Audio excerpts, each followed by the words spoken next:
ভারী কি ব্যাগ অনেক ভারী ওজন রাখতে পারবো না আমরা। এটা বেশি ভারী,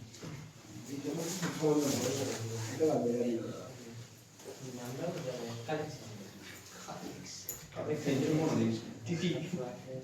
ঠিক আছে, তাহলে আজকে আমরা শুরু করছি রেভলিউশনারি বা বিপ্লবী আন্দোলন।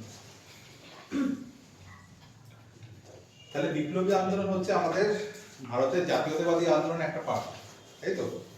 মানে এটা মোটামুটি দুটো ফেজে আমরা দেখতে পাই, রেভলিউশনারি আন্দোলনটাকে আমরা দুটো ফেজে দেখতে পাই। ঠিক আছে, আগে আমরা একটু দেখে নিচ্ছি যে জাতীয়তাবাদী আন্দোলনটা টেনিওরটা কিরকম ছিল। ঠিক আছে,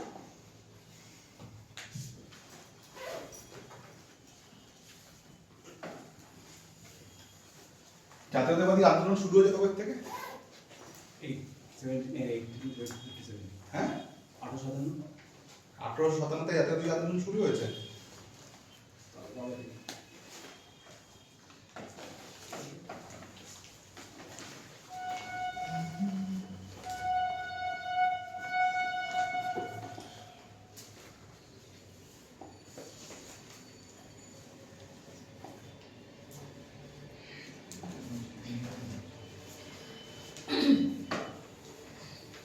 1857 থেকে 1857 কি হয়েছিল? সিপাহী বিদ্রোহ বা মহাবিদ্রোহ, তাই তো? কিন্তু এখান থেকে জাতীয়তাবাদী আন্দোলন শুরু হয়েছিল। এই সময় কি আমাদের মধ্যে জাতীয়তাবাদী ভাবনা এসেছিল কি? চিঠের স্বার্থে পড়েছিল। এসেছিল কি? মানে জাতীয়তাবাদী আন্দোলন তখনই হবে যখন সমস্ত ভারতবর্ষের মধ্যে একটা জাতীয়তাবাদী ভাব ধারণা আসবে। কিন্তু যখন 1857 সালে মহাবিদ্রোহ হয় তখন কি সমস্ত ভারতীয়দের মধ্যে জাতীয়তাবাদী ভাবধারা এসেছিল কি? আমরা কি দেখতে পাই? আর আমরা যদি 1857 মহাবিদ্রোহ দেখি তাহলে সেটা শুধুমাত্র নর্থ ইন্ডিয়াতেই সীমাবদ্ধ ছিল, তাই না? সমস্ত ইন্ডিয়াতে কিন্তু ওটা বিস্তার করেনি। তাহলে আমরা 1857 থেকে আমরা জাতীয়তাবাদী ভাবধারার সূত্রপাত সেটা আমরা বলতে পারবো না, একটু টাইম দিতে হয়েছে। মোটামুটি যখন আমরা এটাকে ধরি যখন কংগ্রেস প্রতিষ্ঠিত হয়। কত সালে কংগ্রেস প্রতিষ্ঠিত হয়? 1885 সালে। মানে এখান থেকে আমাদের জাতীয়তাবাদী আন্দোলনের সূত্রপাত হচ্ছে। ওকে, এর জাতীয়তাবাদী আন্দোলনের অনেক কটা ফেজ রয়েছে।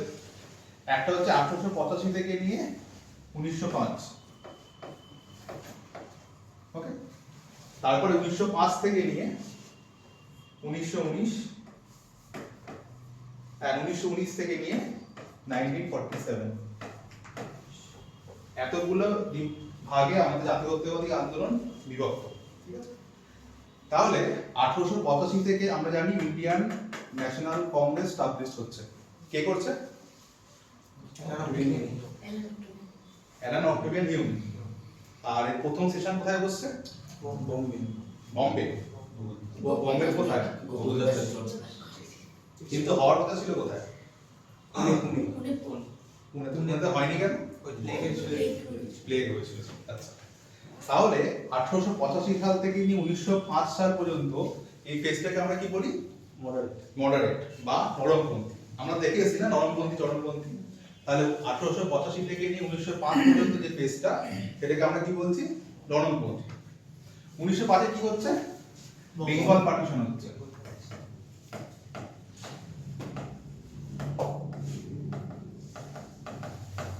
বেঙ্গল পার্টিশন হচ্ছে এবং তখন জাতীয়তাবাদী আন্দোলন নরমপন্থীদের থেকে ছেড়ে চলে যাচ্ছে তাদের কাছে চরমপন্থীদের কাছে। সুতরাং 1905 থেকে নিয়ে 1919 পর্যন্ত যে ফেজটা সেটা হচ্ছে চরমপন্থী আন্দোলনের ফেজ। আর আমরা জানি যে 1919 সালে তার কিছু আগেই গান্ধী ভারতে চলে আসছে এবং 1919 সাল থেকে তার জাতীয়তাবাদী আন্দোলনের মাধ্যমে অংশগ্রহণ করছে এবং তখন থেকে 1919 থেকে নিয়ে 1947 পর্যন্ত যে ফেজটা সেটাকে আমরা গান্ধীয়ান ফেজ বলি। ঠিক আছে, তাহলে আমাদের জাতীয়তাবাদী আন্দোলন শুরু হচ্ছে 1885 সালে এবং শেষ হচ্ছে 1947 সালে। টোটাল 3টে ফেজ আছে, নরমপন্থী, চরমপন্থী এবং গান্ধীয়ান। তাহলে একটা ভাবার বিষয় যে আমরা আলোচনা করছি বিপ্লবী আন্দোলন নিয়ে, কিন্তু এই জাতীয়তাবাদী আন্দোলনের কোনো ফেজে আমরা বিপ্লবী আন্দোলনের কোনো ট্রেসই পেলাম না। তাহলে বিপ্লবী আন্দোলন হয়েছিল কোথায়? এর টেনিউরটা কিরকম ছিল? তাহলে বলা হয় বিপ্লবী আন্দোলন দুখানা ফেজে হয়েছিল। বিপ্লবী আন্দোলন দুটো ফেজে হয়েছিল, ফেজ 1 এন্ড ফেজ 2। টেনিউর কি ছিল? একটা হচ্ছে 1908 থেকে নিয়ে 1915, আর একটা হচ্ছে 1922 থেকে নিয়ে 1930। অর্থাৎ মোটামুটি এরকম জায়গা থেকে নিয়ে এরকম জায়গা থেকে হচ্ছে ফার্স্ট ফেজ,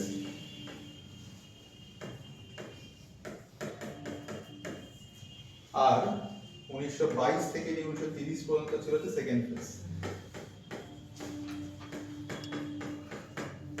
ঠিক আছে, এই দুটো জায়গার মধ্যে আমরা সাধারণত বিপ্লবী আন্দোলন গুলো আমরা দেখতে পাচ্ছি।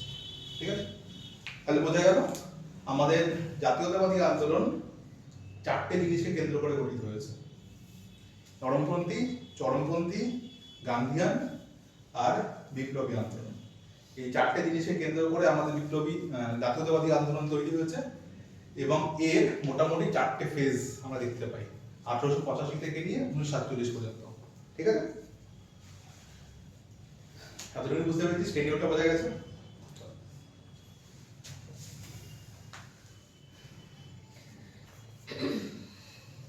তাহলে এতখানি হয়েছে।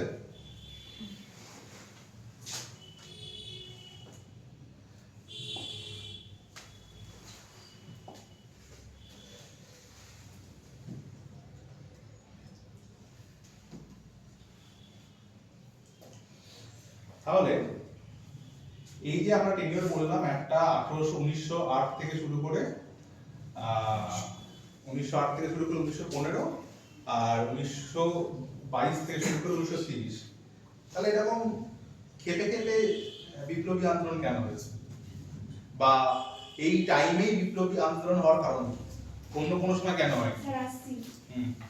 অন্য কোনো সময় কেন হয়, এই টাইমটাতে কেন হয়েছে? কেন হয়েছে?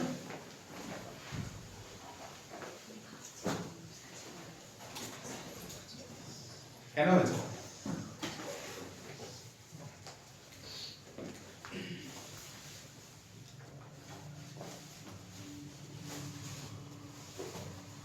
কেন হয়েছে? কেন মানে এই সময় হয়তো দেখা গেল এই যারা বিপ্লবী ছিল তারা হয়তো এই সময় রাজধানী ট্রান্সফার করলো কলকাতা থেকে দিল্লি। 1911 তে রাজধানী ট্রান্সফার করলো কলকাতা থেকে দিল্লি। হ্যাঁ, এবার ওটার জন্য হতে পারে কি, মানে শুরু হচ্ছে 1908 থেকে, তো চলে 1911 তে। ওই সময় তো বিপ্লবীরা সাহস দেখিয়েছিল, এই জন্য আগে দেখায় ওই সময়ের জন্য হয়েছিল। বিপ্লবী সাহস দেখিয়েছিল এই জন্য। না, ওরা আগে থেকেও তো দেখাচ্ছিল। কি সাহস দেখিয়েছিল? বলছি ওরা আগে থেকেও তো তাহলে আমি যদি বলি ক্ষুদিরাম বোসের ফাঁসি হয়েছে 1908 সালে, তাহলে তখন থেকে শুরু করতে আসলে তাহলে কেন শুরু কেন হলো, এমনি সেটাতে জানতে মানে একটা ট্রাই কর যে কেন হলো আর কি। ক্ষুদিরাম বসু যে ফাঁসিটা হলো, ওতে করে মানে আরো আদার্স যারা ওই রয়েছে যারা সময় ভাবছে বেশি অত্যাচার শুরু করছে। ওই টাইমটাতে অত্যাচার তো করছিল। আমরা লিমিটটা পাবো সবার মধ্যে ছড়িয়ে দিতে খবর ছড়িয়ে দিতে পেরেছে। ছিল কোটাকে নিয়ে আবার আর্টিকেল করেছিল। বেশি বেশি। আচ্ছা, বিপ্লবী আন্দোলন যখন হচ্ছে সেই সময় আর কারা অন্য আন্দোলন করছিল? এক্সট্রিমিস্টরা, মডারেটরা আন্দোলন করছিল, তো তার মধ্যে তো বিপ্লবী আন্দোলনে এসে যোগ দিল। তাহলে তার আগে কেন যোগ দেয়নি, সেই সময় কেন যোগ দিল? ওই সময় তো নেতারা ঠিক ছিল। হ্যাঁ, সেই সময় তো নেতা ঠিক ছিল না। গান্ধী তখন মানে পুরো ভারত নিয়ে যে একটা মানে গান্ধী তখন আসেনি। ওই সময় আসলে কিন্তু ওই সময় নেতাদের মানে নেতারা একটা যে লিডার থাকতে হয় কমান্ডার ছিল না। এর মোটামুটি তিনটে কারণ আমরা দেখতে পাই। ঠিক আছে, মোটামুটি তিনটে কারণ আমরা দেখতে পাই।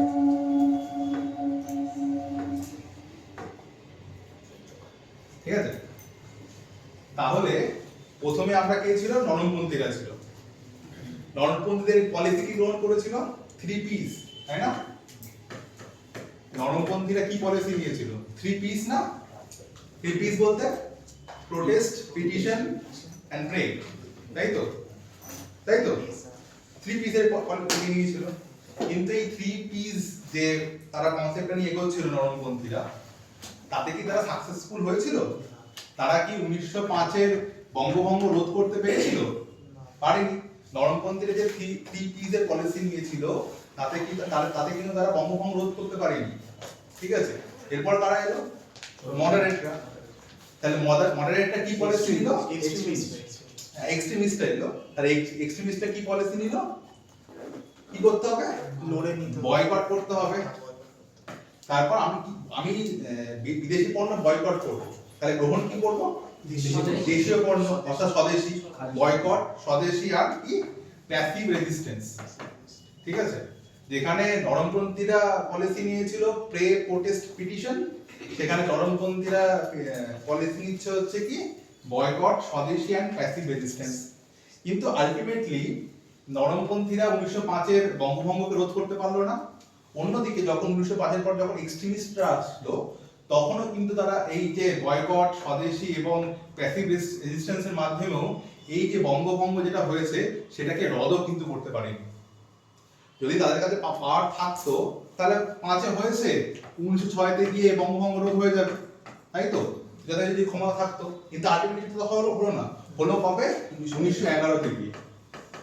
আলটিমেটলি তারা দেখা যাচ্ছে যে এখানে মডারেটরাও সেরকম কোনো কিছু করতে পারছে না, তারাও ফেল করছে। আর অন্যদিকে যদি আমরা বলি এক্সট্রিমিস্টরা, তারাও তাদের পলিসিতে ফেল করছে। তখন উদ্ভব হচ্ছে রেভলিউশনারিস্টদের। তখন যে একটা ইয়ং ইউথ যারা ছিল, যারা ইংরেজি শিক্ষায় শিক্ষিত ছিল, এডুকেটেড ছিল, এবং তারা বিভিন্ন নিউজ পেপারের মাধ্যমে বিভিন্ন দেশে যে রেভলিউশন গুলো হচ্ছিল সেগুলোকে তারা জানছিল। সুতরাং যে এইসব যে এডুকেটেড ইউথরা তখন দেখছে যে মডারেটদের দিয়েও কিছু হবে না, আর এক্সট্রিমিস্টদের দিয়েও কিছু হবে না। তাহলে এখানে আমাদেরকে সরাসরি আসতে হবে, এবং ইংরেজরা যে পন্থা অবলম্বন করছে সেই পন্থাতেই আমাদেরকে ইংরেজদেরকে হারাতে হবে। যদি ইংরেজরা আমাদেরকে একটা মারে, আমরা ইংরেজদেরকেও আর একটা মারবো। ঠিক আছে, মানে এই পলিসি নিয়ে তারা চলছিল। এই জন্য আমরা দেখতে পাই এক্সট্রিম রেভলিউশনারি অ্যাক্টিভিটি যে দুটো ফেজ, একটা হচ্ছে 8 থেকে নিয়ে 15, আর একটা হচ্ছে 22 থেকে নিয়ে 30। এই টাইমটাতে কোনো কংগ্রেসি কোনো নেতাদের সেরকম কেউ পাওয়ারফুল নেতা কেউ ছিল না। কারণ 8-এর সময় এক্সট্রিমিস্ট আর মডারেট দুজনেই ফল করেছে, আর 22-এ গিয়ে অসহযোগ আন্দোলন প্রত্যাহার করে নেওয়ার পর একটা শূন্যস্থান তৈরি হয়েছে। সেই শূন্যস্থান তখন ফিল আপ করছে কারা এসে? রেভলিউশনিস্টরা এসে। বোঝা গেছে? তাহলে যখন কোনো নেতা ভারতের জাতীয়তাবাদী আন্দোলনটাকে এগিয়ে নিতে পারছে না সেইভাবে, তখন আমাদের দেশে বিপ্লবী আন্দোলন দেখা দিয়েছে। যখন এই শূন্যতা সৃষ্টি হয়েছে, অর্থাৎ একবার 1908-এ, একবার 1922-এ, যখন এই শূন্যতা সৃষ্টি হয়েছে, সেই শূন্যতাটাকে পূরণ করেছে কারা? বিপ্লবীরা।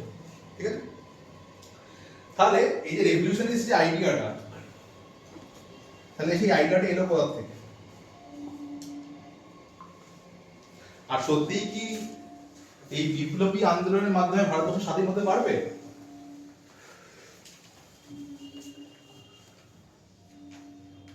এই যে বিপ্লবী আন্দোলনটা, এই কনসেপ্টটা এলো কোথা থেকে?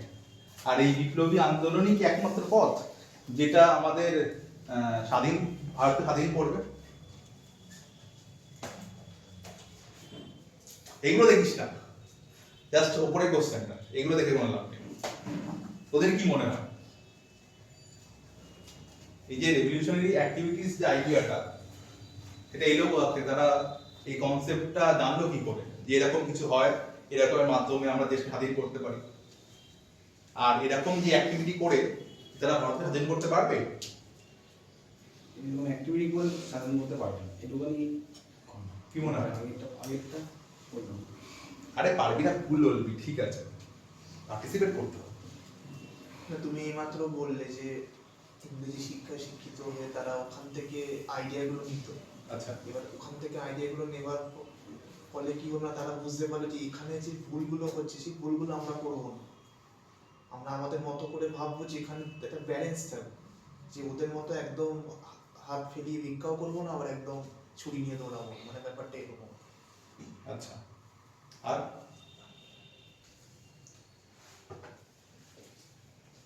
আর ট্যাকটিক্স গুলো আর কি ওরা জানছে। আচ্ছা, এই যে কনসেপ্টটা বিপ্লবী আন্দোলনের যে কনসেপ্টটা, এরা ভারতের বিপ্লবীরা মেনলি দুটো জায়গা থেকে নিয়েছে, ঠিক আছে? একটা হচ্ছে রাশিয়ান নিহিলিস্ট থেকে, আর একটা হচ্ছে আইরিশ ন্যাশনালিজম থেকে, ঠিক আছে? রাশিয়ান নিহিলিস্ট এরা রাশিয়ান রেভলিউশনে একটা গুরুত্বপূর্ণ পার্ট প্লে করেছিল, আর একটা হচ্ছে আইরিশ ন্যাশনালিজম, ঠিক আছে? এই দুটোর থেকে আমাদের দেশের রেভলিউশনারিরা এই বিপ্লবী আন্দোলনের কনসেপ্টটা নিয়েছে, ঠিক আছে? তারা জানলো কি করে? আগেই বললাম যে মোটামুটি মহাবিদ্যের পরের থেকে বিভিন্ন সংবাদপত্র প্রকাশিত হতে থাকে, তাই না? সেই সংবাদপত্র শুধুমাত্র ভারতে কি হচ্ছে সেটা ছিল না, সেখানে ভারতের বাইরে অন্য দেশে কিভাবে মানুষ রেভলিউশন করছে, বিপ্লব আনছে, সেইগুলোও অনেক বীরত্বের গল্প কিন্তু সেই সংবাদপত্রে থাকতো। সুতরাং আমাদের যে ইয়াং জেনারেশন সেইগুলো পড়তো এবং পড়ে একটা জাতীয়তাবাদী ভাবধারায় উদ্বুদ্ধ হয়েছে এবং সেখান থেকে তারা বিপ্লবী আন্দোলনের, ভারতে বিপ্লবী আন্দোলন করার যে কনসেপ্ট সেটা গ্রহণ করেছে। তাদের মেথড কি ছিল? মোটামুটি 4টি মেথড তারা অবলম্বন করেছিল।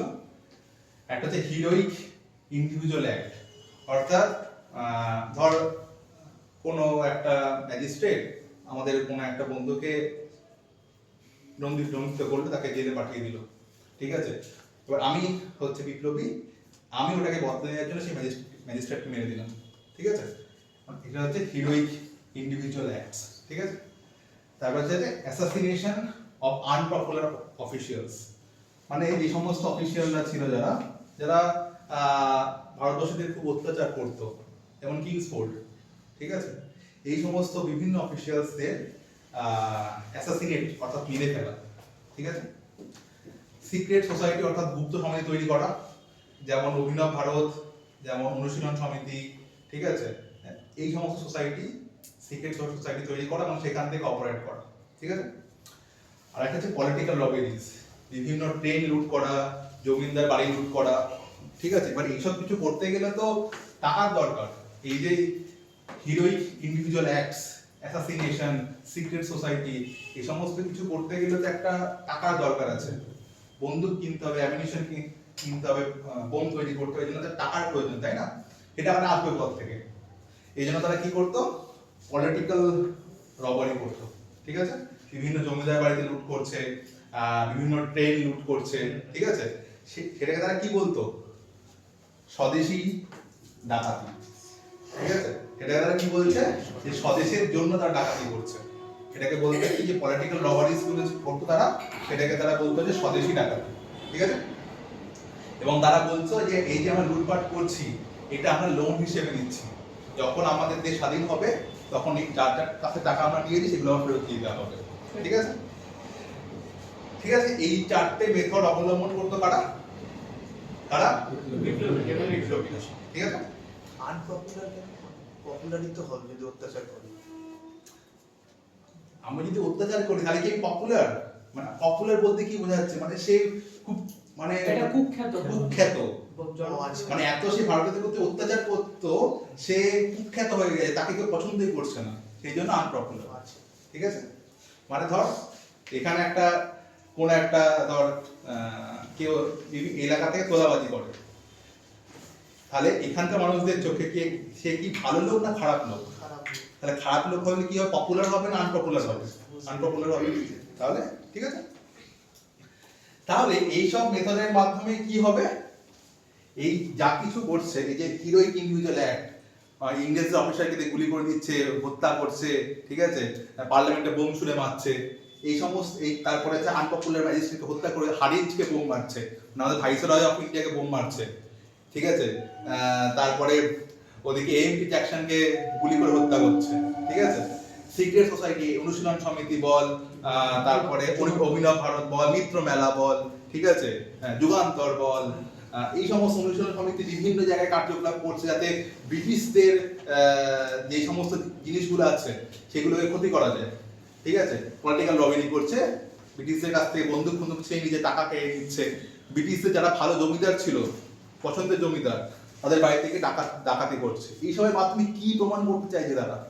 তারা ভারতীয়দের মনের থেকে ব্রিটিশদের প্রতি যে একটা ভয়, তাই না? আমরা তো ব্রিটিশ থেকে খুব ভয় পেতাম, ওদের কাছে অত্যাধুনিক আর্মস রয়েছে, মডার্ন আর্মস রয়েছে, তাহলে ভারতীয়দের মধ্যে ব্রিটিশদের প্রতি যে একটা ভয় সেটা দূর করা। আর এর মাধ্যমে কি হবে? দেশপ্রেম জাগবে, তাই না? এর মাধ্যমে দেশপ্রেম জাগবে। আর যখনই দেশপ্রেম জাগবে তখন ভারতীয়দের মধ্যে কি হবে?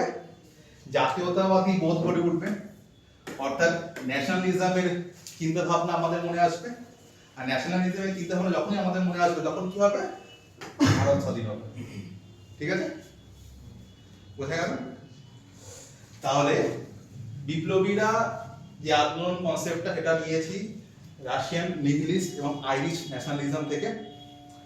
এই চারটে মেথড তারা ফলো করতো এবং এই চারটে মেথড ফলো করার ফলে তারা কি মুখ বলতে চাইছে? ভারতীয়দের মধ্যে থেকে ভয় দূর করতে চাইছে। ঠিক আছে, মানে কোনো জিনিস করার আগে যে আমাদের মনের মধ্যে ভয়, আমি কি পারবো, আমি কি একজন সাধারণ ভারতীয় হয়ে কি আমরা ব্রিটিশদের সঙ্গে লড়াই করতে পারবো, এই যে ভয় মনের মধ্যে কাজ করছে সেটাকে দূর করতে করবে আর দেশপ্রেম জাগাবে।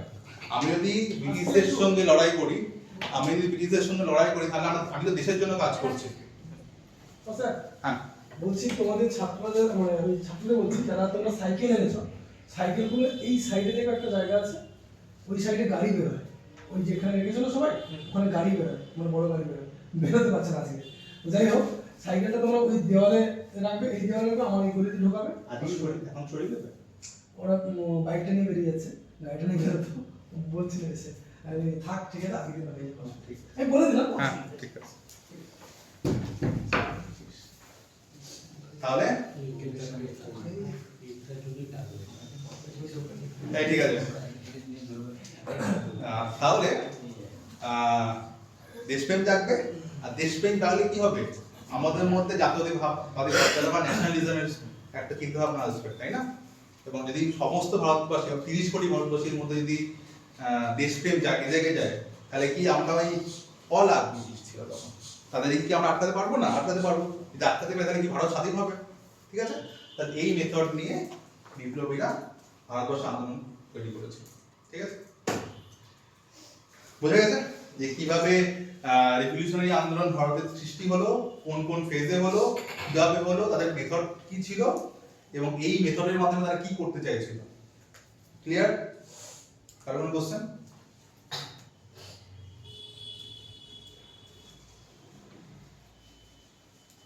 কোনো কোশ্চেন নেই তো? চলো, আচ্ছা এইগুলো কিন্তু পেয়ে যাবি, কিন্তু যেগুলো লিখবো সেগুলো কিন্তু আসবে না, এগুলো কিন্তু ডিলিট হয়ে যাবে। ঠিক আছে, ঠিক আছে, পয়েন্ট হলে বললাম না লিখে নেবো। সেভ হচ্ছেই না, সেভ করতে চাইছিলাম, সেভ হচ্ছে না, সেভ হচ্ছে না।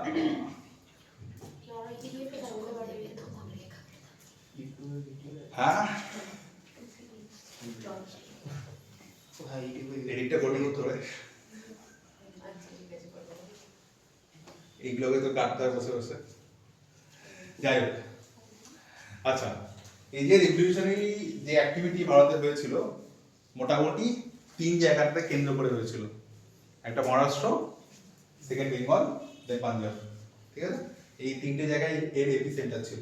ঠিক আছে, প্রথমে আসছি হচ্ছে মহারাষ্ট্রে।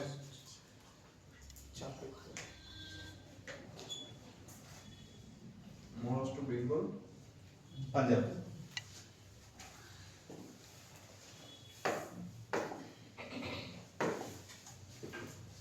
মহারাষ্ট্রে টোটাল 3 জায়গায় রেভলিউশনারি আন্দোলন ম্যাক্সিমাম কাজ ধারণ করেছিল। একটা হচ্ছে বোম্বে, একটা হচ্ছে নাসিক, আর একটা হচ্ছে পুনেতে। এখন পুনের স্পেলিং আলাদা, তখন এটাই ছিল। ঠিক আছে,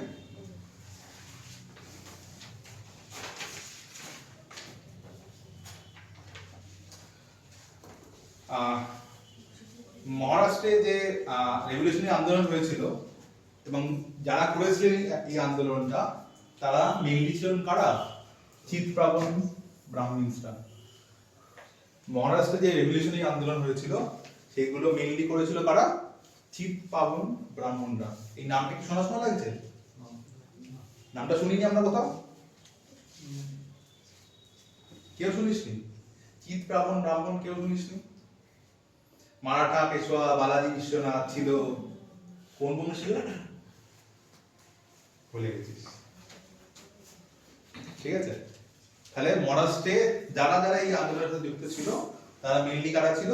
চিৎপাবন ব্রাহ্মণরা। ঠিক আছে, তারা মেইনলি কনসেন্ট্রেট ছিল কোথাতে? পুনাতে। ঠিক আছে, আর তাদের পূর্বপুরুষরা অ্যাজ এ মারাঠা সাম্রাজ্যে পেশোয়া হিসেবে তাদের দায়িত্ব পালন করেছে। তাদের মধ্যে একটা ছিল যে ইংরেজরা যখন মারাঠা সাম্রাজ্য দখল করলো তার আগেও পেশোয়ারা অর্থাৎ চিত্তবন ব্রাহ্মণরা সেখানে লড়াই করছিল। আর যখন ইংরেজরা যখন অধিকার করলো ভারতবর্ষটা বা মারাঠা সাম্রাজ্যকে, তারপরেও কিন্তু যখন রেভলিউশনারি আন্দোলন হয় তখন এই চিত্তবন ব্রাহ্মণরাই কিন্তু এগিয়ে এসেছিল। ঠিক আছে, আর ভারতবর্ষে সর্বপ্রথম রেভলিউশনারি আন্দোলন হয় 1779 সালে, 1879 সালে। ভারতবর্ষের সর্বপ্রথম রেভলিউশনারি আন্দোলন হচ্ছে 1879 সালে। কোথায়? কি আন্দোলন? রামসি পিজন ফোর্স। ঠিক আছে, পিজন মানে কৃষক। তুমি যে বললে 1885 থেকে শুরু হয়। আস্তে দে শুরু হয়েছিল কিন্তু কিন্তু খেপে খেপে খেপে খেপে হয়েছিল, একসাথে এক জায়গায় হয়নি এরকম ভাবে আর কি। ঠিক আছে, মানে এই একটা 1879 সালে হয়েছে, আবার আমরা দেখবো 10 বছর পর গিয়ে হয়েছে। ঠিক আছে, কিন্তু আমরা যে টেনিওরটা বলেছিলাম 1908 থেকে নিয়ে 1915, এই সময় দেখছি প্রতি বছর হচ্ছে। ঠিক আছে, সেই জন্যই এটা বলা। বুঝলে?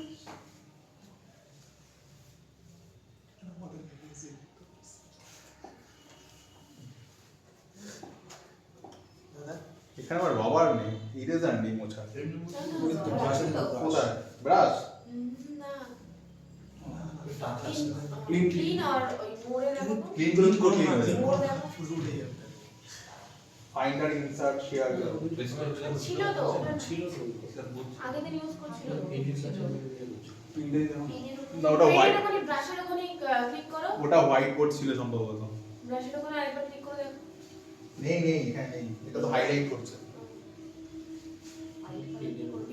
পেনের ওখানে অপশন থাকতে পারে। পেনের ওখানে থাকতে হবে, একবার দেখো। পেনের ওখানে দেখো। এখানে ওখানে পেনের ওখানে স্ক্রল হ্যাঁ, ছিল। হাতে করে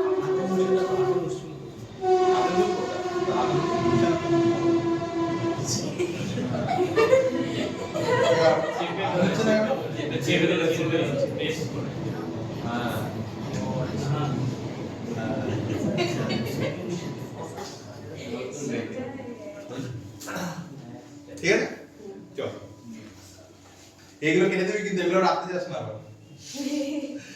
আচ্ছা ওকে চল।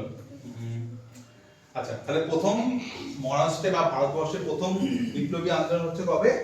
1879 সালে মহারাষ্ট্রে রামসি পিজন ফোর্স, এবং তাকে হেড করছে কে? বাসুদেব বলবন্ত ফাড়কে, এবং তাকে নেতৃত্ব দিচ্ছে কে? বাসুদেব বলবন্ত ফাড়কে।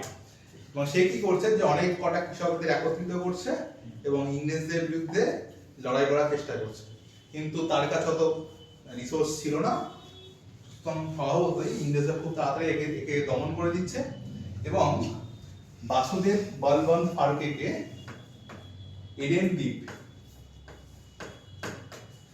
দ্বীপে দ্বীপান্তর করে দিচ্ছে। এডেন দ্বীপ কোথায় আছে? ভূমধ্যসাগর। ঠিক আছে, বাসুদেব বলবন্ত ফাড়কে এডেন দ্বীপে দ্বীপান্তর করে দিচ্ছে। হচ্ছেই না। ঠিক আছে, তাহলে এভাবে ভারতের যে প্রথম জাতীয়তাবাদী আন্দোলন হয়েছিল সেটাকে ইংরেজরা দমন করে দিচ্ছে। আচ্ছা, এই বাসুদেব বলবন্ত ফাড়কে আর.সি. মজুমদার ভারতের বিপ্লববাদের জনক বলেছেন। বাসুদেব বলবন্ত ফাড়কে আর.সি. মজুমদার অর্থাৎ রমেশচন্দ্র মজুমদার ভারতের বিপ্লববাদের জনক বলেছেন।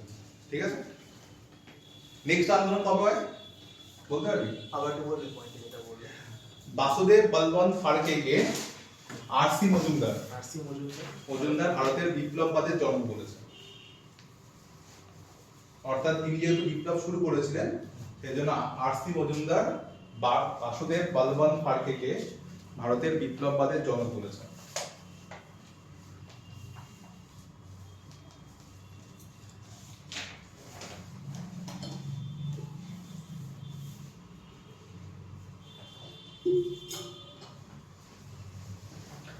হয়েছে? তাহলে নেক্সট আন্দোলন কবে হয়? জাস্ট এটাকে উল্টে দেবো, 18টাকে সেম রাখবো, এই দুটো ডিজিট উল্টে দেবো। 79 আছে, 97 করবো। 97 কি হয়েছিল? ইংরেজি বছর জন্মগ্রহণ করেছিল। আর ওই যে সদ্য ক্লাস করা Ramakrishna mission. Ramakrishna mission. Ramakrishna mission establish হয়েছে। আর কিছু হয়েছিল কি? 1857 সালে কি হয়েছিল? আর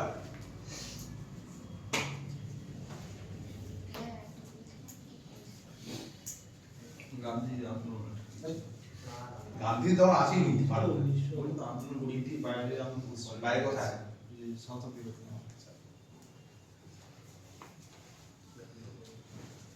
বিপ্লববাদী কোন আন্দোলন হয়েছিল কি 1897 ভারতে অবশ্যই ভারতে। এই টাইম সবাই শুনেছিস না? চাপেকার সবাই শুনেছিস। আচ্ছা, চাপেকার ব্রাদার্স।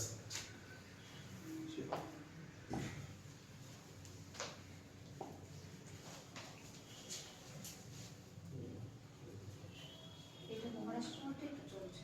মহাসংঘে চলছে।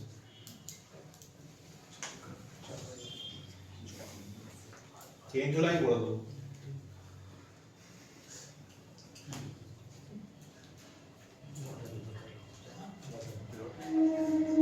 কি লটারি?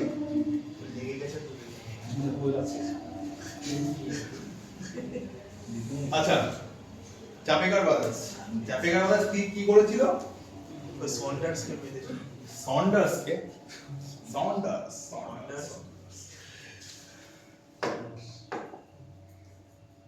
বলো চাপেকার ব্রাদার্স। চাপেকার ব্রাদার্স বলতে আগে কে বোঝায়? দামোদর, বালকৃষ্ণ এন্ড বাসুদেব চাপেকার। টোটাল 3 ভাই ছিল। এটা হচ্ছে তোর দামোদর, এটা হচ্ছে বালকৃষ্ণ, আর বাসুদেবটাকে ডাকে। ঠিক আছে, এরা কি করেছে যে এরা ডাব্লিউসি র্যান্ড এবং লেফটেন্যান্ট আইরিস্টকে হত্যা করেছে। ঠিক আছে, 22 জুন 1997 এ চাপেকার ব্রাদার্স অর্থাৎ দামোদর, বালকৃষ্ণ এন্ড বাসুদেব এই তিনজন মিলে ডাব্লিউসি র্যান্ড এন্ড লেফটেন্যান্ট আইরিস্টকে হত্যা করেছে। ঠিক আছে, যেই ইনসিডেন্টটাকে আমরা চাপেকার ব্রাদার্স ইনসিডেন্ট বা র্যান্ড মার্ডার কেস বলে থাকি। ঠিক আছে, এটাকে আমরা র্যান্ড মার্ডার কেসও বলে থাকি। ঠিক আছে, যেহেতু র্যান্ডকে হত্যা করেছে সেজন্য র্যান্ড মার্ডার কেস। কেন হত্যা করেছে? 1897 সালে কি হয়েছিল? পুনেতে প্লেগের আউটব্রেক হয়। ঠিক আছে, পুনেতে কিসের আউটব্রেক হয়? প্লেগের আউটব্রেক হচ্ছে। ঠিক যেমন 1885 তে হয়েছিল, তা সেই জন্য পুনা থেকে বম্বেতে শিফট হয়ে গেল কংগ্রেসের সেশন। ঠিক আছে, এবং এই পুনাতে যে প্লেগের আউটব্রেক হয়েছিল এটাকে কাউন্টার করার জন্য একটা কমিশন তৈরি করা হয় বা কমিটি তৈরি করা হয়, যার নাম হচ্ছে স্পেশাল প্লেগ কমিটি। ঠিক আছে, এই যে পুনাতে যে 1897 সালে পুনাতে যে প্লেগের আউটব্রেক হয় তার জন্য একটা স্পেশাল কমিটি তৈরি করে, তার নাম হচ্ছে স্পেশাল প্লেগ কমিটি। এই স্পেশাল প্লেগ কমিটির চেয়ারম্যান কে ছিল? WC RAND. এই আগে শুনে না তারপর দেখি। ঠিক আছে, এই স্পেশাল প্লেগ কমিটি চেয়ারম্যান কে ছিল? WC RAND.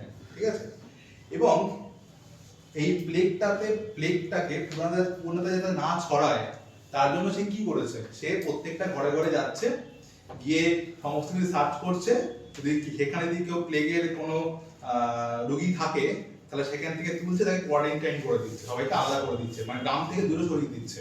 ঠিক আছে, এমনকি সার্চ করতে গিয়ে তারা বিভিন্ন বাড়িতে যে ঠাকুরের যে ঠাকুর ঘরগুলো থাকে সেগুলোকেও তারা তাইস নাইস করে দিচ্ছে, ঠিক আছে।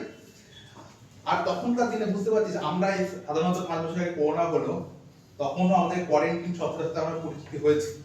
তখনই আমাদের মনে কোয়ারেন্টিনে থাকবো কেমন একটা মনের মধ্যে ফিলিংস আসছে না, যে কোয়ারেন্টিনে থাকতে হবে এরকম একটা ফিলিংস। এটা আমাদের 2020 সালে এসে মনে হচ্ছে বা 21 সালে এসে মনে হচ্ছে। এটা আলোচনা করছি আমরা 1897 সালের কথা। তখন আমার পরিবারে যদি কোনো প্রিয়জনের প্লেগ হয় বা সে অসুস্থ এবং তাকে যদি ইংরেজরা জোর জবরদস্তি এসে তাকে আমার থেকে দূরে সরিয়ে নিয়ে যায়, তাহলে আমার মনের ফিলিংসটা কি হবে? ঠিক আছে, তখন তো আমার মনে হবে যে এই গভর্নমেন্টটা আমার প্রতি অত্যাচারিত করছে, আমাকে অত্যাচারিত করছে, নিপীড়িত করছে, তাই না? মনে হবে তো? ঠিক আছে, এই যে প্রত্যেকটা পুনেতে যে প্রত্যেকটা বাড়িতে বাড়িতে গিয়ে এই যে প্লেগ কমিটি যে সমস্ত সার্চ করছে, যেখানে প্লেগ রোগী পারে তাকে তুলে ওখান থেকে এনে কোয়ারেন্টাইন করে দিচ্ছে, এতে পুনের যারা জনসাধারণ ছিল তারা এই ব্রিটিশ গভর্নমেন্টের প্রতি অত্যন্ত ক্ষিপ্ত হয়ে উঠছে, ঠিক আছে। এত ক্ষিপ্ত হয়ে উঠছে তারা ইংরেজদের উপর একটা কিছু করার চেষ্টা করে, কিন্তু কিছু করতে পারছে না। এবং সেই সময় সামনে আসে কে? তিলক। সেই সময় সামনে আসে কে? তিলক। তিলক তার নিউজ পেপার, একটা হচ্ছে কেশরী,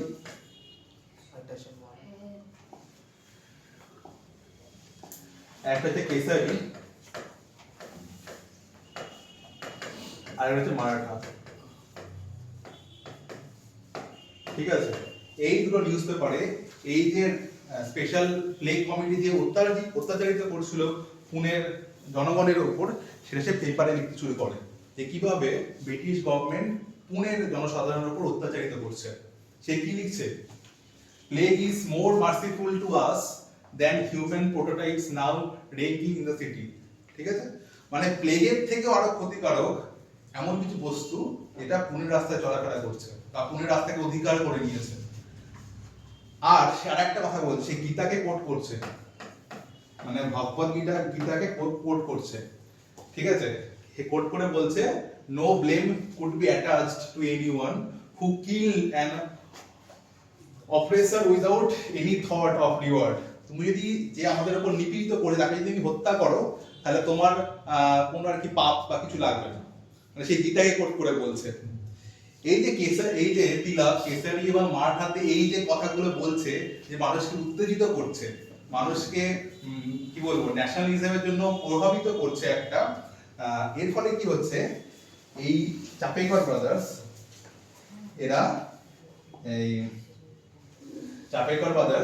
এরা কি হচ্ছে যে এই লেখার প্রতি খুব প্রভাবিত হচ্ছে এবং তারা 22 জুন 1997 এ WC র্যান্ড অর্থাৎ প্লেগ কমিটির চেয়ারম্যান এবং তার সঙ্গে ছিল লেফটেন্যান্ট আয়ারিস্ট, এই দুজনকে হত্যা করছে। একে হত্যা করতে চাইনি, যেহেতু WC র্যান্ডের সঙ্গেই ছিল, সেই জন্য এও অটোমেটিক্যালি একে মারতে হয়েছে, ঠিক আছে।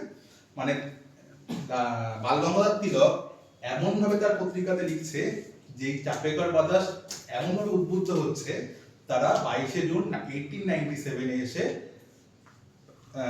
স্পেশাল প্লেগ কমিটির চেয়ারম্যান WC র্যান্ড এবং তার সঙ্গে যে ছিল লেফটেন্যান্ট আয়ারিস্ট তাকে হত্যা করছে, ঠিক আছে। যেটাকে আমরা ইতিহাসে র্যান্ড মার্ডার কেস বলে জানি, ওকে।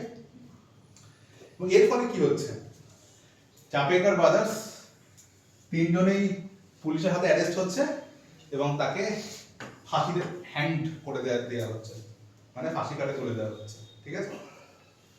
বোঝা গেল? ক্লিয়ার? চাপেকর ব্রাদার্স, ওকে। তাহলে তিলকের কি কিছু হবে? তিলক যে এত প্রভাবিত করেছে, তাহলে তিলকের কি কিছু হবে? ব্রিটিশ গভর্নমেন্ট তিলকে কিছু করবে না? ব্যান করে দেবে কিছু। ব্যান করে দেবে, মানে আঙুল কেটে দেবে, ঠিক আছে।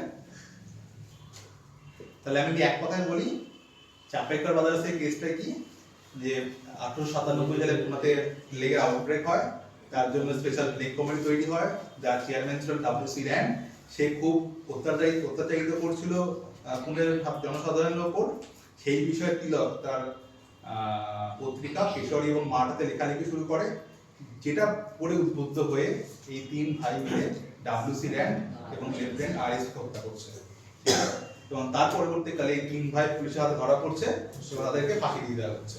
ঠিক আছে, তাহলে তিলকের কিছু হবে না? তিলক যে এত কোট করছে, গীতাকে কোট করছে যে তুমি যা করতে ঠিক করেছো, গীতাতে কি যেন ছিল, আরে কৃষ্ণ কাকে মেরেছিল যে তোমার আমি 100টা অপরাধ ক্ষমা করবো? কংস না, কংস না,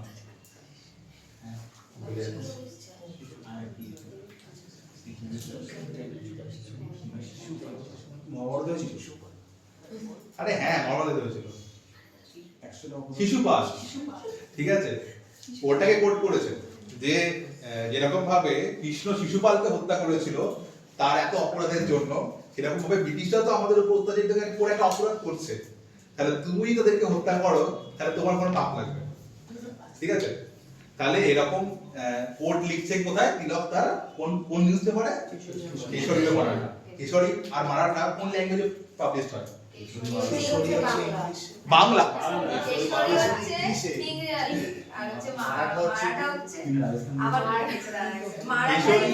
কেশরী ও মারাঠা কোন ল্যাঙ্গুয়েজে হয়? কোন ল্যাঙ্গুয়েজে পাবলিশ হতো? মারাঠাটা পাবলিশ হয় ইংলিশে আর কেশরীটা পাবলিশ হয় মারাঠিতে। ঠিক আছে, কনফিউজ কিন্তু হবি না, মানে যেখানে মারাঠা থাকবে সেটা ইংলিশে হবে আর কেশরী হিন্দিতে হবে। ঠিক আছে, সরি মারাঠিতে হবে। তাহলে তিলক মানে একে উদ্বুদ্ধ করেছে, ঠিক আছে, প্ররোচনা দিয়েছে, ঠিক আছে, তাই না? তাহলে তিলককে ইংরেজ গভর্নমেন্ট কি করছে? 18 মাসের জন্য জেলে বন্দী করে দিচ্ছে। ঠিক আছে, 1897 তিলক 18 মাসের জন্য জেলে বন্দী হয়ে যাচ্ছে। 1897 তিলক 18 মাসের জন্য জেলে বন্দী হয়ে যাচ্ছে এইসব লেখার জন্য, মানে এইসব এই র্যাঙ্ক মার্ডার কেসে প্ররোচনা দেওয়ার জন্য, এটাকে ইন্ধন যোগানোর জন্য 1897 সালে তিলককে 18 মাসের জন্য জেলে পুরে দেওয়া হচ্ছে। ঠিক আছে, তিলককে আমরা অন্য কি নামে জানি? ওই যে তিলককে আমরা অন্য কি নামে জানি? মারাঠা কিশোরী, মারাঠা কিশোরী, লোকমান্য তিলক। আর কিছু?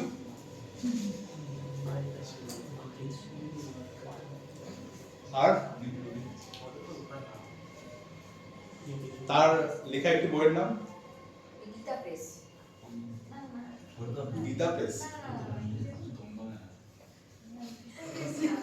আচ্ছা, ভ্যালেন্টাইন চাইরোল লোকমান্য তিলকের কি বলেছিল? Valentine Chirol Indian Valentine Chirol Lokmanya Tilak কি বলেছিল? Father of Indian unrest. ঠিক আছে, ফাদার অফ ইন্ডিয়ান আর্মিস্ট। ঠিক আছে, আর তাকে লোকমান্য তিলক কেন বলে দেখি আমরা? লোকমান্য শব্দের অর্থ কি? মানে বাল গঙ্গাধর তিলককে লোকে তাদের নেতা হিসেবে মান্য করে, সেই জন্য তাকে লোকমান্য বলা হয়। ওকে ওকে, তাহলে মহারাষ্ট্রের প্রথম আন্দোলন হচ্ছে কবে? 1879। নেক্সট কল হবে 1897। এরপর সাভারকার ব্রাদার্স। ঠিক আছে, সাভারকার ব্রাদার্স। কে ছিল বীর সাভারকার? জানিস একে? মানে এনাকে জানিস আর কি? প্রথম দিন হ্যাঁ ইনি কে? মিস আমার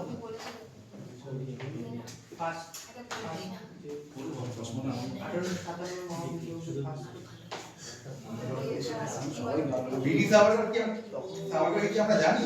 হ্যাঁ ইনি কে ছিলেন? ওই বইটা লিখেছিল। বীর সাভারকার কে ছিলেন? তোরা জাপেকর কথা জানিস নাই মাত্র, কিন্তু বীর সাভারকার সম্পর্কে সবাই জানে, কম বেশি সবাই জানে। ওই তো অভিনব রচনা করেছিল।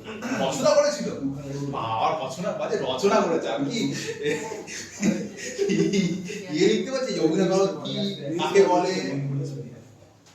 News paper? না না এইটুখানি জানি যে ওই ভারত নিউজ পেপার ছিল নাকি? ওই ইনি কে ছিলেন? এনাকে তো প্রথম দেখেছিল। 1857 বিদ্রোহকে উনি ইন্ডিয়াস ফার্স্ট হ্যাঁ দিয়েছে এখন রেখে দিতে হবে কে ছিলেন ইনি?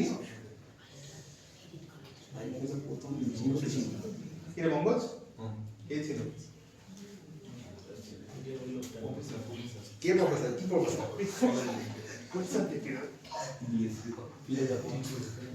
আচ্ছা ঠিক আছে, চল বুঝে গেছি। বাল গঙ্গাধর তিলক ভারতবাসীর মধ্যে দেশপ্রেম জাগানোর জন্য কি করেছিল? দুটো ইভেন্ট করেছিল না? একটা 1893 এ, একটা 1895 এ, দুখানা ইভেন্ট করেছিল না? বাল গঙ্গাধর তিলক মহারাষ্ট্রে ইউথদের মধ্যে দেশপ্রেম জাগানোর জন্য দুখানা ইভেন্ট করেছিল। একটা 1893 সালে, একটা 1895 সালে। কি কি? 93 সালে কি? শিবাজি 93 সালে কি? শিবাজি ওই গণেশ চতুর্থী গণেশ চতুর্থী হয়েছিল 95 এ 93 তে হচ্ছে গণপতি উৎসব, আর 95 তে হচ্ছে শিবাজি উৎসব। ঠিক আছে? এই যে দুখানা ইভেন্ট হয়েছিল মহারাষ্ট্রে, এই দুখানা মহারাষ্ট্রে অনুপ্রাণিত হয়েছিল কারা? সাভারকার ব্রাদার্সরা। ঠিক আছে? অনুপ্রাণিত হয়ে তারা 1899 এ তারা একটা সিক্রেট সোসাইটি ওপেন করছে। কোথায়? নাসিকে। নাম কি? মিত্র মেলা। নাম হচ্ছে মিত্র মেলা। তাহলে আমরা কি বলেছি যে মহারাষ্ট্রের রিভলিউশনারি আন্দোলন কোথায় নিয়ে হয়েছিল? নাসিক, পুনে আর বম্বে। ঠিক আছে? তাহলে চাপেকার ব্রাদার্সরা ছিল কোথায়? পুনা। আর সাভারকার ব্রাদার্সরা কোথায়? নাসিকে। ঠিক আছে? তাহলে 1899 সালে সাভারকার ব্রাদার্স অর্থাৎ বিনায়ক দামোদর সাভারকার এন্ড গণেশ দামোদর সাভারকার, এরা দুজনে নাসিকে প্রতিষ্ঠা করছে কি? মিত্র মেলা নামে একটা সিক্রেট সোসাইটি বা গুপ্ত সমিতি। ওকে? আর এই সাভারকার ব্রাদার্সের মধ্যে সবথেকে বড় ছিল হচ্ছে গণেশ দামোদর সাভারকার, আর বিনায়ক দামোদর সাভারকার ছিল ছোট। ওকে? আচ্ছা, যখন 1899 সালে যখন বিডি সাভারকার যখন মিত্র মেলা প্রতিষ্ঠা করছেন, মুক্ত সমিতি বানাচ্ছেন, তখন তিনি কোথায় পড়াশোনা করছেন? কোথায় পড়াশোনা করছেন?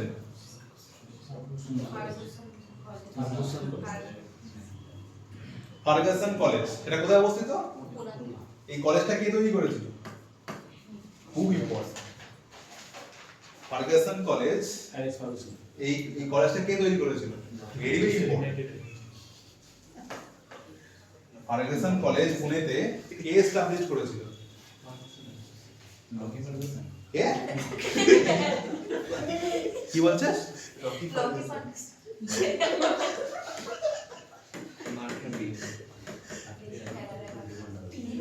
তিলক। ঠিক আছে, কোনো আইডিয়াই নেই তোদের। মিত্র মেলা, মেলা মানে এই যে তুই জানিস না, পানিহাটি উৎসব, বেলঘড়িয়া উৎসব, যাই হোক ওরকম মেলা। হ্যাঁ হ্যাঁ, আসতো। ঠিক আছে? আচ্ছা, যখন 1899 সালে যখন সাভারকার ব্রাদার্সরা যখন মিত্র মেলা প্রতিষ্ঠা করছে, তখন বিডি সাভারকার কোথায় করছিল? ফার্গাসন কলেজ পুনেতে। আর ফার্গাসন কলেজ প্রতিষ্ঠা কে করেছিল? বাল গঙ্গাধর তিলক। ঠিক আছে? যখন সেই ফার্গাসন কলেজে পড়ছিল, তখন সে উদ্বুদ্ধ হয় হচ্ছে ইটালিয়ান রেভলিউশন থেকে। মানে তখন সে পড়াশোনা করতে শুরু করে ইটালিয়ান রেভলিউশনকে নিয়ে, এবং সেখানে একজন খুব উল্লেখযোগ্য ব্যক্তি, তার নাম হচ্ছে মাক্সিমি। নাম শুনেছিস?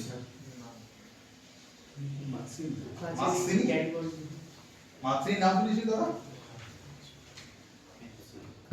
মাক্সিমি নাম শুনিস নি?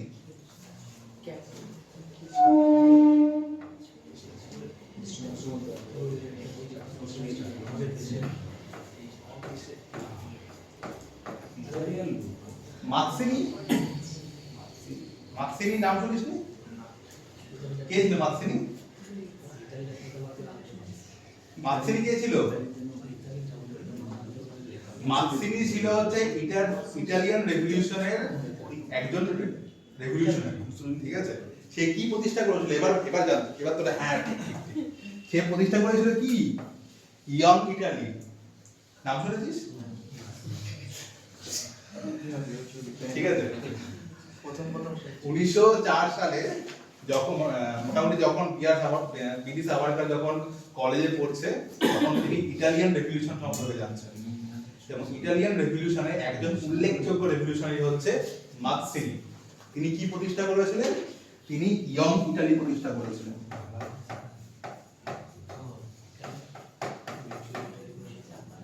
তিনি ইয়ং ইটালি প্রতিষ্ঠা করেছিলেন এবং তার দ্বারা বিডি সাভারকার এতটাই প্রভাবিত হয়েছিল যে তার সমিতি মিত্র মেলার নাম চেঞ্জ করে তিনি করে দিচ্ছেন কি?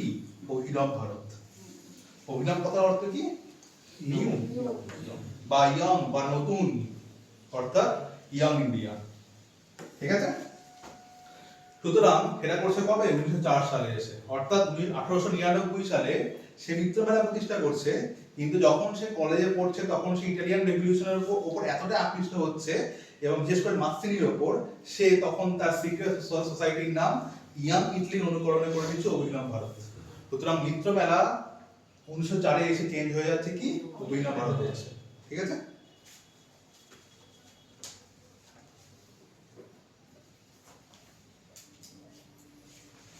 ওকে, এবার ঠিক আছে, লিখবি ধরো আলেখ।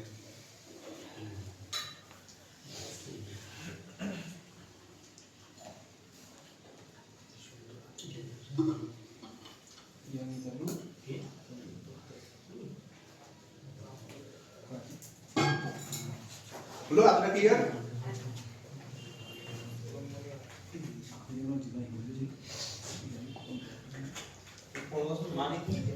হ্যাঁ কি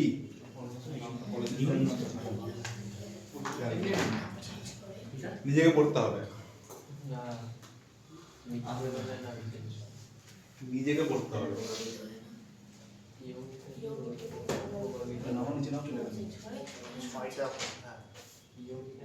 না এটা চলে গেল। ওই যে 1906 থেকে ওই জায়গাটা কি থেকে গেছে। হ্যাঁ হ্যাঁ আপনারা বোঝা গেল? তাহলে বিডি সাভারকার কোথায় তার সিক্রেট সোসাইটি তৈরি করেছিল? নাসিক নাসিক। নাসিক না পুনেতে? নাসিকেও কলেজ ছিল। পুনেতে কলেজ ছিল। নাসিকে কোন সোসাইটি প্রতিষ্ঠা করেছিল? মিত্র 1899 কি প্রতিষ্ঠা করেছিল? মিত্র মিত্রকাল। তারপর সেটা কি অভিনব ভারত হয়েছিল? কবে হয়েছিল? 1904। কেন হয়েছিল?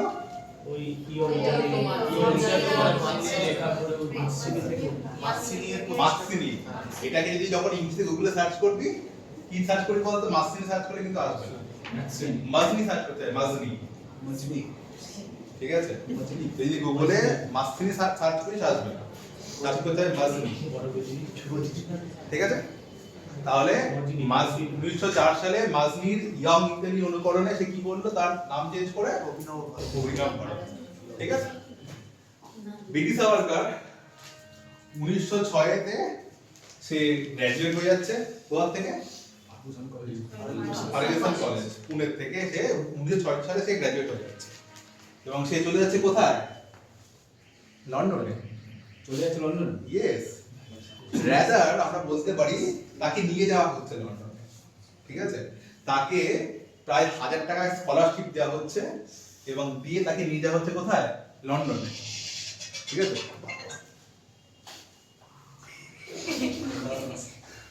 1906 সালে বিডি সাভারকার ফার্গুসন কলেজ থেকে গ্র্যাজুয়েট কমপ্লিট করছে এবং তাকে 1000 টাকা স্কলারশিপ দিয়ে শ্যামজি কৃষ্ণ বর্মা নিয়ে যাচ্ছে কোথায়?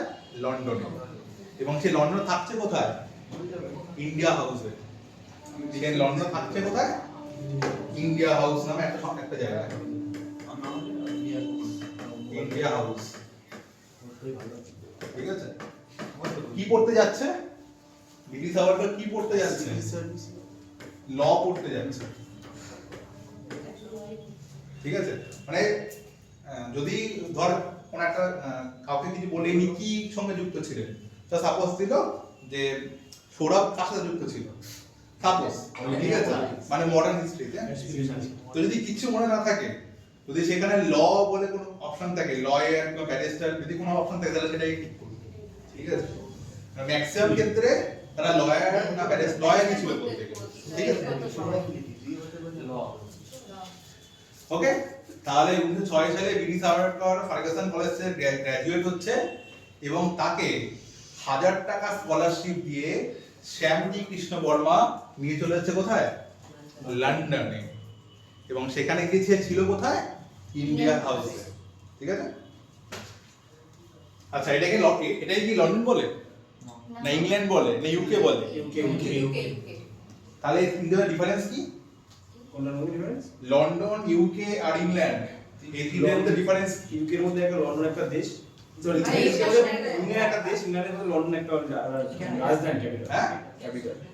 আর ব্রিটেনের মধ্যে ইংল্যান্ড একটা দেশ। ব্রিটেনের মধ্যে, ব্রিটেনের ইউকের মধ্যে ইংল্যান্ড একটা দেশ, একটা দেশ, দেশের রাজধানী হচ্ছে লন্ডন। একটা রাজধানী হচ্ছে লন্ডন। তাহলে ইউকের রাজধানী কি? ইউকে তো মিলিয়ে তো 4-5টা দেশ মিলিয়ে। ইউকে রাজধানী ইংল্যান্ড। ইউকের রাজধানী ইংল্যান্ড। ইউকের রাজধানী লন্ডন। ইউকে তো 5টা ইউকে রাজধানী ইংল্যান্ড। ওই 5টা বলেছিল স্কটল্যান্ড, ব্রিটেন, বাবা তো বলবে আয়ারল্যান্ড, ইংল্যান্ড, আয়ারল্যান্ড তো আলাদা কান্ট্রি। আয়ারল্যান্ড 5টা যেটা বলছি। তাহলে ইউকে রাজধানী ইংল্যান্ডই হবে। ইউকের রাজধানী ইংল্যান্ড, সবাই তাই বলছিস? লন্ডন দৈগত ইউকের কোনো রাজধানী নেই। কি বলছিস তুই? কোনো রাজধানী নেই। ভক্ত বল। আমি কিন্তু আমি জানি না, আমি তোকে জিজ্ঞেস করছি।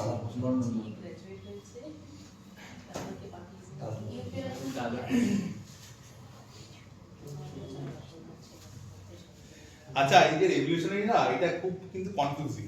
ঠিক আছে, মানে এখান থেকে একটা আসছে, এখান থেকে একটা আসছে, সুতরাং একটুখানি ধীরে সুস্থে করলে মনে হয় ভালো হয়। যেখানে বুঝতে পারবে না সেখানে জিজ্ঞেস করবে, কোনো অসুবিধা নেই। তাহলে ইউকে কি কি নিয়ে গঠিত?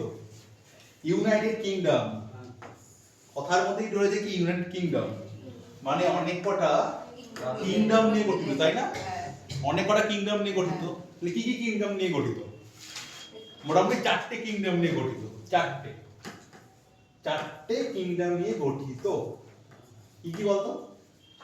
এই তো England, Ireland, Scotland, Northern England, Ireland, Northern Ireland. একটা হচ্ছে স্কটল্যান্ড, একটা হচ্ছে ইংল্যান্ড। ঠিক আছে, একটা হচ্ছে স্কটল্যান্ড, একটা হচ্ছে ইংল্যান্ড, গ্রেট ব্রিটেন আর নর্দার্ন একটা হচ্ছে ওয়েলস, ওয়েলস, আর একটা হচ্ছে কি নর্দার্ন আয়ারল্যান্ড। এবার এখানে ম্যাপে কি বলতে পারবি যে কোথায় কি কি আছে? ওই দাগটা দেওয়া হলো নর্দার্ন আয়ারল্যান্ড। এইটা কি বলছিস? Northern Ireland. এই নর্দার্ন আয়ারল্যান্ড হ্যাঁ নর্দার্ন আয়ারল্যান্ড। কি বলছিস? আর তাহলে এইটা হচ্ছে নর্দার্ন আয়ারল্যান্ড, আয়ারল্যান্ডের উপরে, তার মানে কি নর্দার্ন আয়ারল্যান্ড। ঠিক আছে, ওইটা হচ্ছে স্কটল্যান্ড। মোটামুটি এই উপরটা এটা হচ্ছে স্কটল্যান্ড, এটাকে হচ্ছে স্কটল্যান্ড। এই পার্টটা, এটা হচ্ছে এই পার্টটা হচ্ছে ইংল্যান্ড, তার রাজধানী আর এই পার্টটা এটা হচ্ছে ওয়েলস। তাহলে বোঝা গেল? তাহলে গ্রেট ব্রিটেন বা ইউনাইটেড কিংডম টোটাল 4টে কিংডম নিয়ে গঠিত। উপরে হচ্ছে স্কটল্যান্ড, তার নিচে হচ্ছে ইংল্যান্ড, এদিকে হচ্ছে ওয়েলস, আর আয়ারল্যান্ডের অপোজিট হচ্ছে নর্দার্ন আয়ারল্যান্ড। আয়ারল্যান্ডও ছিল একসময় ব্রিটেনের টেরিটরি, ব্রিটেনকে অধিকার করেছিল। ওই যে আমরা বললাম রেগুলেশনারি আইডিয়া কোথা থেকে নিয়েছি আমরা? একটা রাশিয়ান নিহিলিস্টে, আরেকটা কি আইরিশ ন্যাশনালিজম থেকে। অর্থাৎ আয়ারল্যান্ড যে ব্রিটেনের থেকে যে তাদের দেশকে উদ্ধার করেছে, সেই রেভলিউশন যে করেছিল সেখান থেকে নিয়েছি সেই আয়ারল্যান্ড, এই আয়ারল্যান্ড কিন্তু। ঠিক আছে, অর্থাৎ আয়ারল্যান্ডের উপরে যে দেশ সেটাকে আমরা কি বলছি? Northern Ireland. ঠিক আছে, বোঝা গেল? ইউনাইটেড কিংডমের রাজধানী হচ্ছে লন্ডন। ইউকে রাজধানী হচ্ছে লন্ডন, ঠিক আছে? অর্থাৎ এই চারটি যে কিংডম তা সবকটা রাজধানী হচ্ছে লন্ডন। আবার আবার যদি আমি প্রভিন্স হিসেবে দেখি, তাহলে ইংল্যান্ডের রাজধানী লন্ডন, স্কটল্যান্ডের রাজধানী এডেনবার্গ, আর বাদ বাকি দুটো Ireland Dublin Sherlock Holmes, Edinburgh, Scotland, শুনেছিস না? আমরা পড়েছি তো বা শুনেছি। ওয়েলসের আর এই আয়ারল্যান্ডের রাজধানী কি? ডাবলিন, ঠিক আছে? আচ্ছা, এটা হচ্ছে ইউকে, আর এখানে রয়েছে ফ্রান্স। এখানে একটা ওয়াটার বডি রয়েছে, ইংলিশ চ্যানেল এই ওয়াটার বডিটার নাম কি? English channel. English channel. English channel. হ্যাঁ, ফ্রান্স আর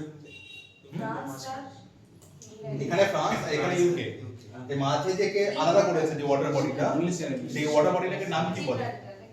ইংলিশ চ্যানেল ইংলিশ চ্যানেল। আচ্ছা,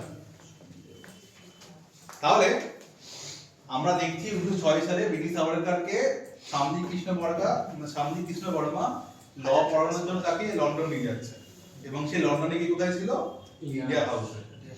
এবার এখান থেকে একটু পজ করে আমরা একটু লন্ডনে যাব, ঠিক আছে? এটা একটু পজ থাকবে, ওকে?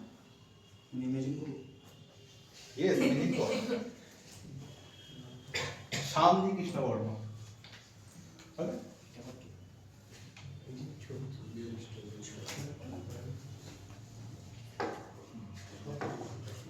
ওকে এনাবেলে ছিল ওদের কথা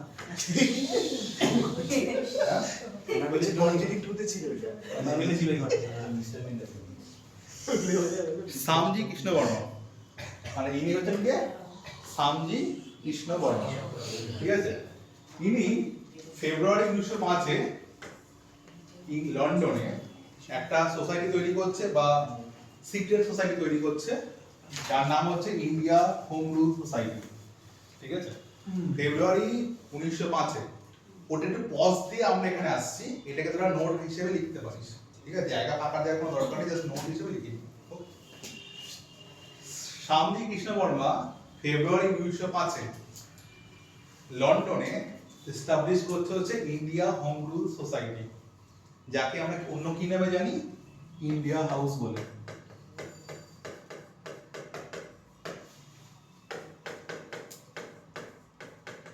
যাকে আমরা অন্য কি নামে জানি? ইন্ডিয়া হাউস বলে। এবং ইনি কি করতেন?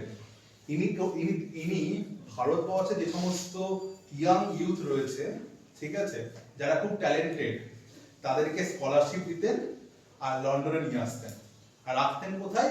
এই ইন্ডিয়া হাউসে। এবং এখানে এনে তাই কি করতো? তাকে বিভিন্ন পলিটিক্যালি ট্রেনিং দেওয়া হতো, এবং কিভাবে আমরা গরিলা ওয়ারফেয়ার লড়বো সেই ট্রেনিংটাও কিন্তু আমরা এই এই ইন্ডিয়া হাউস থেকে তাদেরকে দেওয়া হতো। মানে যে সমস্ত ছেলেদেরকে স্কলারশিপ দিয়ে শ্যামজি কৃষ্ণ বর্মা ইন্ডিয়া থেকে লন্ডন নিয়ে যাচ্ছে এবং তাদেরকে রাখছে ইন্ডিয়া হাউসে, তাদেরকে আনার কারণ হচ্ছে কি? তাদের বিভিন্ন পলিটিক্যাল এডুকেশনটাকে বাড়ানো, বিভিন্ন পলিটিক্স সম্পর্কে তাদেরকে শেখানো, এবং কি করে গরিলা ওয়ারফেয়ারে যুদ্ধ লড়তে হয় সেটাকেও শেখানো হচ্ছে এনার কাজ, ঠিক আছে? এই জন্য তিনি লন্ডনে তৈরি করেছিলেন ইন্ডিয়ান হোম রুল সোসাইটি, যাকে আমরা ইন্ডিয়া হাউস বলেও জানি। বোঝা গেছে? আচ্ছা, ইন্ডিয়ান হোম রুল সোসাইটি বা ইন্ডিয়া হাউস থেকে একটা জার্নাল, মান্থলি জার্নাল প্রকাশিত হতো, ঠিক আছে? তার নাম হচ্ছে দা ইন্ডিয়ান সোসিওলজিস্ট। তার নাম হচ্ছে the Indian Sociologist. India House থেকে একটা মান্থলি জার্নাল প্রকাশিত হতো, তার নাম হচ্ছে দা ইন্ডিয়ান সোসিওলজিস্ট। ওকে?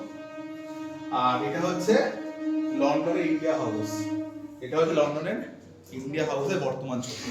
ওকে? জার্নালের পত্রিকা তো? পত্রিকা, ঠিক আছে? তাহলে শ্যামজি কৃষ্ণ বর্মা 1905 সালে লন্ডনে একটা সিক্রেট সোসাইটি স্থাপন করছে, যার নাম হচ্ছে ইন্ডিয়া হোম রুল সোসাইটি, যাকে আমরা জানছি হচ্ছে ইন্ডিয়া হাউস বলে। ওকে? এবং সেই ইন্ডিয়া হাউস কি করতো? যে ভারত থেকে ট্যালেন্টেড ইউথকে লন্ডনে নিয়ে যেত এবং সেখানে স্কলারশিপ দিয়ে তাদেরকে পলিটিক্যালি এবং কিভাবে গরিলা ওয়ারফেয়ার লড়তে হয় সেটাকে তাদেরকে শেখাতো, ঠিক আছে? আর এখান থেকে পাবলিশ হতো প্রত্যেক মাসে একটা জার্নাল বা সংবাদপত্র, তার নাম হচ্ছে the Indian Sociologist. India House থেকে একটা সংবাদপত্র প্রকাশিত হতো, তার নাম হচ্ছে দ্য ইন্ডিয়ান সোসিওলজিস্ট, ঠিক আছে? ওকে, তাহলে এই যে ইন্ডিয়া হাউস ছিল, এখানে কারা কারা এসেছিলেন, কারা কারা ছিলেন পপুলার? অনেকেই তো অবশ্যই ছিলেন। একজন হচ্ছে বিডি সাভারকার, আমরা দেখলাম 6 সালে তিনি তাকে 1000 টাকা স্কলারশিপ দিয়ে আনা হচ্ছে। তারপরে আরেকজন হচ্ছে মদনলাল ধিংরা, আর একজন হচ্ছে লালা হরদয়াল। লালা হরদয়ালের নাম কি আমরা জানি? কি ছিল জানি, তিনি কি করেন? গদর অর্থাৎ ইন্ডিয়া হাউসে যখন বিডি সাভারকার যখন এখানে ছিলেন, তখন মেইন 3 জন পপুলার ব্যক্তি এখানে ছিল। তার একজন হচ্ছে বিডি সাভারকার, একজন হচ্ছে মদনলাল ধিংরা, আর একজন হচ্ছে লালা হরদয়াল, ঠিক আছে? এতটা বোঝা গেছে যে 1906 সালে বিডি সাভারকার ইন্ডিয়াতে কোথায় গিয়েছিল এবং সেটা কাজ কি ছিল, সেখানে কারা কারা এসেছিলেন এবং চেক কোন সংবাদপত্র প্রকাশিত করছিল। তোরা বল ক্লিয়ার হয়ে গেছে? চেঞ্জ করলাম।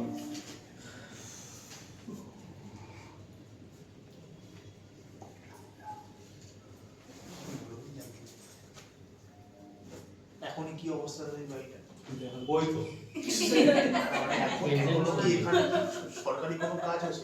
এটা মানে সংরক্ষিত করে রেখেছে, আচ্ছা আচ্ছা, ঠিক আছে?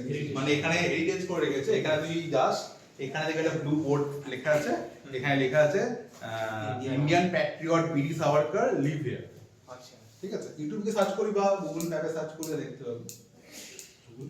গুগল ম্যাপে আমি ঢুকবো না, যোগ্য থেকে আচ্ছা, তাহলে এখানে আমরা 3 জন মানুষের সম্পর্কে আলোচনা দেখলাম। কারা কারা ছিল? বিডি সাভারকার, মদনলাল ধিংরা আর লালা হরদয়াল। তাহলে বিডি সাভারকার সম্পর্কে আমরা পড়ছি, ওটা পজ করে আমরা এখানে এসে ওটা আমরা দেখবো। এবার চলে আসি কি মদনলাল ধিংরা সম্পর্কে।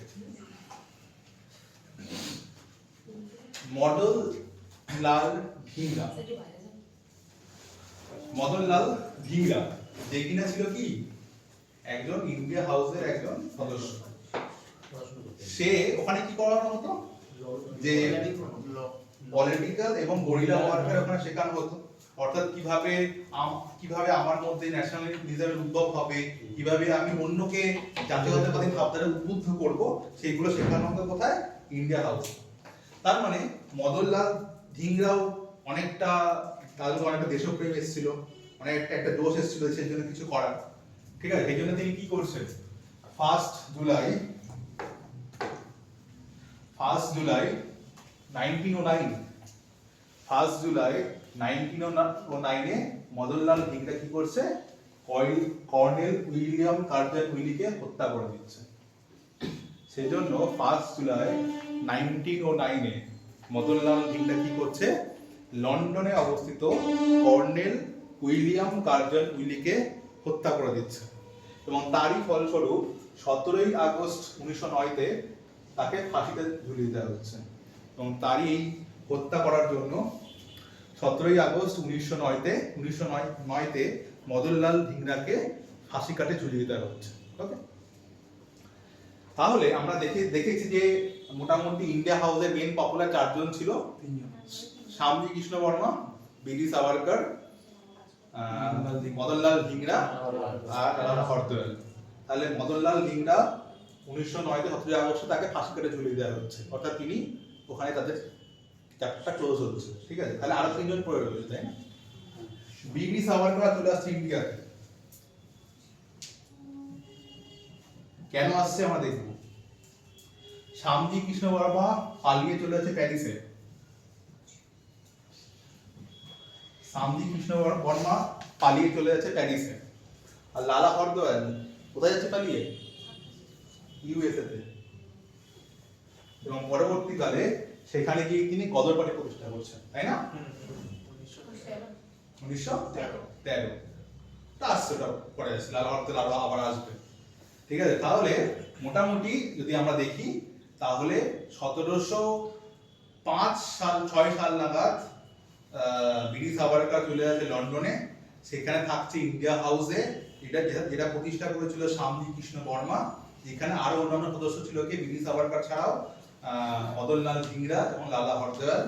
মদনলাল ধিংরা 1909 তে 1 জুলাইতে কর্নেল উইলিয়াম কার্জন উইলিকে হত্যা করছে, যার জন্য তাকে ফাঁসি দিয়ে দেওয়া হচ্ছে।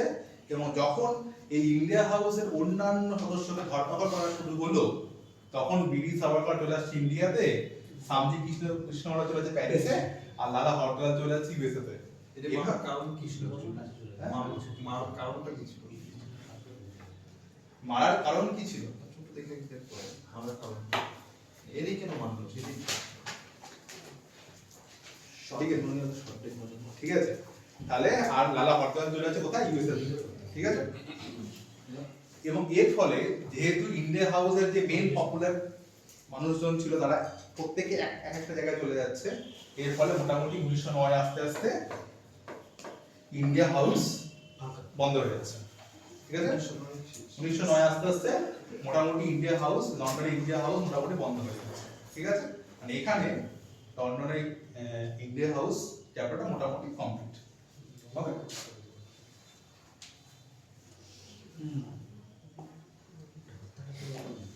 ওকে, তাহলে লন্ডনের চ্যাপ্টার শেষ। এবার আমরা চলে আসি আবার বীর সাভারকর। মদনলাল নেহরু কি লন্ডনে হতো? আপনাকে কি ভাষা হচ্ছে? হ্যাঁ, হত্যা করেছিল লন্ডনে, লন্ডনের পাশে গিয়েছিল। লন্ডনে কি হয়েছিল কি ভালো কথা তাহলে না না ওকে ভারত বিরোধী মানে কিছু অবশ্যই তাই। স্যার বলছি ব্যাপারটা একটু বলছি সবাই সবাই করা না না হয়নি এতটা হয়ে গেছে। মদনলাল নেহরুকে হত্যা করলো, কার্জন উইলিকে হত্যা করলো 1909-তে, এবং তাকে ফাঁসিতে ঝুলিয়ে দিল, ঠিক আছে। ইন্ডিয়া হাউসের অন্য যারা সদস্য ছিল, বীর সাভারকর চলে এলো ইন্ডিয়াতে, শামজি কৃষ্ণরা চলে গেল প্যারিসে, আর লালা হরদয়াল চলে গেল ইউএসএতে। এভাবে যখন ইন্ডিয়া হাউসের পপুলার মানুষজনগুলো যখন অন্যদিকে ছড়িয়ে গেল, তখন ইন্ডিয়া হাউসের কি অস্তিত্ব থাকলো? থাকলো না। মানে এখানে ইন্ডিয়া হাউস শেষ।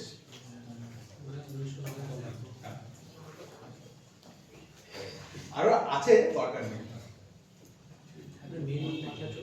হ্যাঁ। আচ্ছা, বীর সাভারকর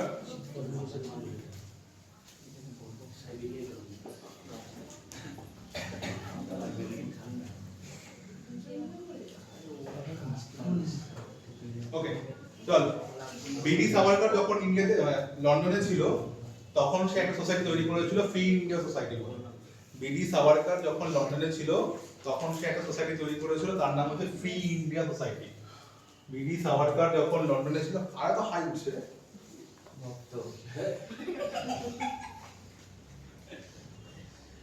বীর সাভারকর যখন ইন্ডিয়াতে ছিল, মানে লন্ডনে ছিল, অর্থাৎ ইন্ডিয়া হাউসে যখন ছিল, তখন সে একটা সোসাইটি তৈরি করেছিল, তার নাম হচ্ছে ফ্রি ইন্ডিয়া সোসাইটি বলে, ঠিক আছে। আচ্ছা, আর একটা অত্যন্ত গুরুত্বপূর্ণ বিষয়, যখন সে লন্ডনে ইন্ডিয়া হাউসে ছিল, তখন সে 1857-এর মহাবিদ্রোহকে কেন্দ্র করে একটা বই লিখেছিল, তার নাম কি? The Indian war of independence, ঠিক আছে। যখন বীর সাভারকর লন্ডনে ইন্ডিয়া হাউসে ছিল, তখন সে 1857-এর মহাবিদ্রোহকে কেন্দ্র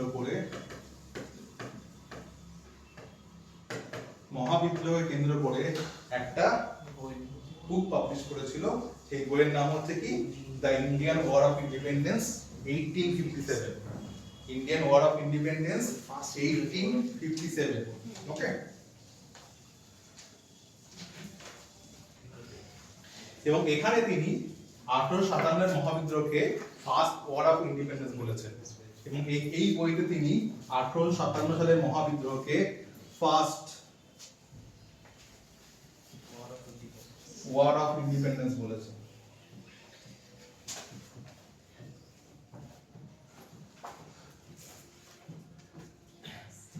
ঠিক আছে। 1857 যখন 1906 সালে যখন বীর সাভারকর যখন লন্ডনে ছিলেন, তখন 1857 সালের মহাবিদ্রোহকে কেন্দ্র করে তিনি একটি বুক পাবলিশ করেন, যার নাম হচ্ছে the Indian war of independence 1857। সেখানে তিনি এই 1857 সালের মহাবিদ্রোহকে কি বলেছে? First war of independence. সেখানে তিনি এই যুদ্ধটাকে বলেছে কি ভারতের স্বাধীনতা সংগ্রামের প্রথম যুদ্ধ, ফার্স্ট ওয়ার অফ ইন্ডিপেন্ডেন্স বলে উল্লেখ করেছে। ঠিক আছে, আচ্ছা ওকে। তাহলে এই যে বুকটা যে পাবলিশ করলো ব্রিটিশ সাভারকার লন্ডন থেকে, তাহলে এই বুকটা কি সে কি বলছে যে ফার্স্ট ওয়ার অফ ইন্ডিপেন্ডেন্স। তাহলে এই বইটা কি ব্রিটিশ গভর্নমেন্ট এটাকে কি ভালোভাবে নেবে? কোনোদিনই নেবে না, তাই না?